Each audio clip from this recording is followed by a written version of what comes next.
I'm in the hospitals quite a bit, visiting our retirees, and I can tell you today that it is inappropriate that there's 3 or 4 people in one room. It is inappropriate that you squeeze 2 people in a room.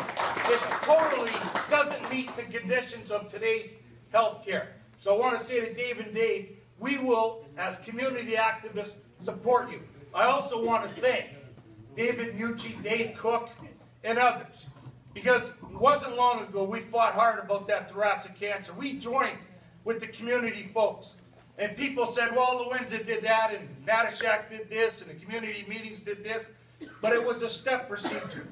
And one of the huge step procedures was when the Windsor Regional or combined board of directors made a decision, we're going to continue to fund it no matter what the government does. That was a strong message, and that's sticking out your neck to be an advocate for our community. When you say, I'm going to cover it as a CEO and a board, when you don't have any money, that's advocacy. And that, quite frankly, woke up the government. And quite frankly, that got our community mobilized. And we have to fight the same way for mobilization. Because, folks, all of you are going to need care if you haven't been there already.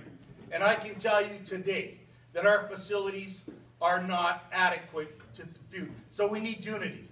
And then on top of that, I want to remind you all, we have a real challenge in our community. Growing poverty. Quite frankly, young people moving out.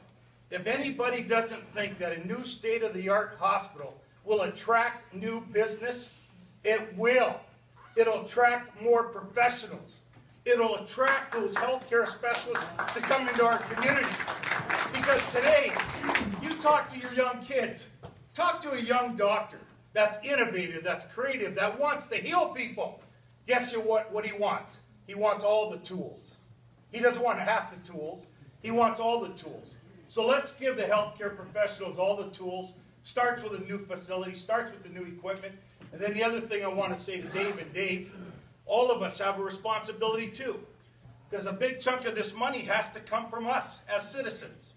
So the question is, how do we develop a campaign to support the new hospital? Gary Parent and I speak for Gary again. My position is the municipal governments have to pony up. Because you can't have a strong, vibrant community without municipal leadership in this particular area.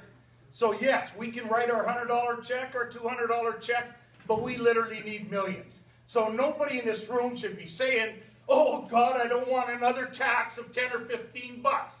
Because at the end of the day, when you're in that damn hospital for 2 or 3 months, like Rick Reham is for the last 9 months, if he had to pay his own health care today, we'd have a hack at the door taking a collection to make sure he doesn't starve to death, or anybody else in this room. So Dave and Dave, thank you for your work. We appreciate the volunteer spirit of so many people in our community. The labor movement, I'm telling you now, I'm available. I got nothing but time on my hands. I'm in the hospitals all the time. But at the end of the day, remember unity. And it's not just a message in hospitals. Unity is a message in our union too. Because if you have division, then quite frankly, those people expose division. And boy, but if we're a united team when we're talking to the provincial government, they'll listen to us if we got to goddamn load up our buses and take over their offices in Toronto. We've done it before, have we not? And we'll do it again. So thank you both very much.